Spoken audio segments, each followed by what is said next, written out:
Okay, so I did this one using the Pascal's triangle. So that's where I got the 1, the 4, the 6, the 4, and the 1 here. I didn't write the ones. Remember, you just add these two to get that guy. Add those two to get that one. You can come up even with the next one. 1, 5, 10, 10, 5, 1. And then all you do is substitute in that for the x and that for the y. 3 times the 4 gives me the 12. 3 squared is 9 times the 6 is 54. 3 to the third is 27 times 4, and so forth. Down here, the last 3 terms. I know this one's going to be a 1, that's going to be the 11, and this is the one I need to figure out. I always remember this is 11, or choose 11, this is 11, choose 10, so this would be 11, choose 9. So 11, choose 9 is 11, 10, 9, 8, 7, 6, 5, all the way down, being multiplied together. And then 2 times 1, and then 9 all the way down. The 9 all the way down, that 9 all the way down, cancel out. The 2 and the 10 reduce it to 5. So that's how I got 55 there. And then 55 times this 9 gives me my negative 495, and it's negative because you're raising it to an odd exponent, so it's going to end up being negative. 3 times the 11 is 33, and it's going to be positive because it's an even exponent and negative exponent. I'm going to pull out the common factor out of each term. So when I do that, it leaves me a 2, leave me one of these guys, an x plus 2, and this x minus 3 leaves me a 3x, x plus 1, leaves me a 2, and 2 of those being multiplied together, the x plus 2. I just kind of multiplied that out there, multiplied these 2 guys here, and then I distributed the 2. That's where that came from. Distribute, distribute, watch the negative, multiplied that out right here, and then distributed the 2. Combined like terms, and I got down to that nice little guy. Factored them, and there it is.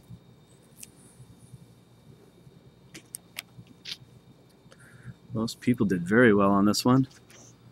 Plug in the x plus h, and you square it, so that's what that guy is. X plus h, distribute. Alright, distribute the negative, that's f of x. Plugging that guy back in, here he is. Combine like terms, pull out the h, done. G of x is equal to negative, or 21. It's equal to 21, so I go g, plug in 21 there for it, and I just solve it. Multiply by 3, add 8, or add 9, excuse me, divide by 2, and then square root. That should have been a negative little guy, so it's the inverse. You can find the inverse and then plug it in for x, or you can just plug it in for the y value and then square it to get rid of the square root. Subtract 4, divide by negative 3, and you get negative 7. First I plugged it in to f of negative 2. I plugged in negative 2 for the x in this function. And there it is, got out negative 4. Plugged it in that answer in for h. Got out 4. Plug that answer in for f again. And there's where the 50 came from.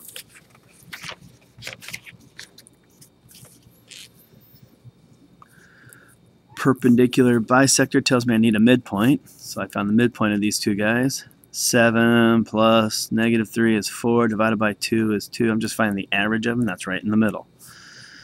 Negative 8 plus 4 is negative 4, divided by 2 gives me my negative 2, and that's just the average of the x and the y. That'll be the point that's right in between these two guys. So to find perpendicular, I need the slope and make it the opposite reciprocal. So I took my y, subtracted them. That's how I got negative 12, and I took my x's and subtracted them, and that's how I get 10. I reduced it. So there's my slope of the line through these 2 points, but I need the perpendicular slope. So I looked at the perpendicular slope, which is flipping it, opposite reciprocal. So it was negative, now it's positive, and it's 5/6. Then point slope form, you just plug in your point. So it's y, instead of -2, this is a -2, so minus a -2 is plus, and x minus that 2. And you can write it this form or bring it over here and write it in that form. Then all I did is distribute, and I got to here, which is really 5/3, and minus the 2, which is really 6/3, so 5 minus 6 was 11, and there it is. Slope-intercept form also. The 1/2 is going to squeeze the graph down. It's going to make it smaller. It's going to squeeze it this way. That +4 is going to shift it that way 4. The -2 is going to move it down 2. So first thing I did is I just grab a point. It looks like I grabbed that one, and I added 4. 1, 2, 3, 4. So that shifts it to the left 4. Multiply it by 1/2, so I get to here. And then -2, I go all the way down to 2. And that's this point. I can do that with each one of them. Grab that one. It's going to end up here.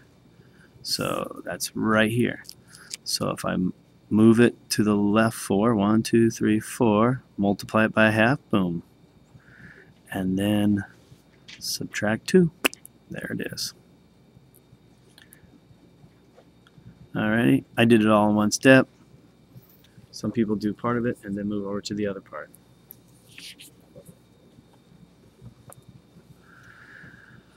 This one, I look at a point, let's say this guy. So that's this guy. So I can see it's already flipped over, so I know it's a negative because he's low here and he's high on this one. Then I look at this distance from here to here. 1, 2, 3. Now that distance from here to here is 1, 2, 3, 4, 5, 6, 7, 8, 9. 9. So it's 3 times as big. So that's why it's 3, and it's negative because it's flipped over. How far is he shifted over? Well, he's at -1 here, and he's over at +1 there. So on the x's, he shifted over 2. So I went -2.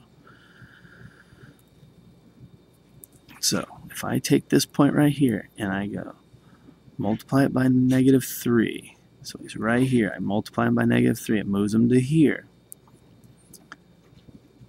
Ooh, -1 times -3 would make it +3. Excuse me. He would go up here.